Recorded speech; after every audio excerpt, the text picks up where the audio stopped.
नमस्कार, मी पंजाब डक. आज आहे 15 जुलै 2026. आजपासून परत अंदाज देणार आहे, कारण की राज्यात 8 दिवस झालं उघडीप दिलेली आणि आज 15 तारखेला राज्यात पाऊस सुरू होणार आहे.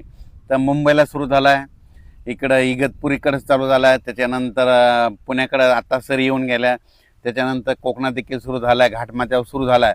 पण राज्यात मात्र दुपारनंतर 2:30च्या नंतर, म्हणजे राज्यात 2:30च्या नंतर सगळ्यात म्हणजे वंचित जिल्हा राहिलेला सोलापूर जिल्हा, त्यात तिकडं पाऊसच पडलेला नाही काही भागामध्ये अद्यापही. त्या शेतकऱ्यासाठी आनंदाची बातमी. सोलापूर जिल्हा, पंढरपूर, आटपाडी, क्रूडवाडी त्या परिसरामध्ये, त्याच्यानंतर सांगोला त्या परिसरामध्ये आज दुपारनंतर 2:30च्या नंतर तिकडे देखील पाऊस सुरू होणार आहे, म्हणून त्यांच्यासाठी आनंदाची बातमी.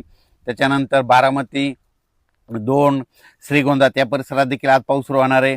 इकडे बीड जिल्ह्यात कडाश तिकडे देखील आज पाऊस सुरू होणार आहे. त्याच्यानंतर बीड अहिल्यानगरकडे देखील पाऊस आज दुपारच्या नंतर सुरुवात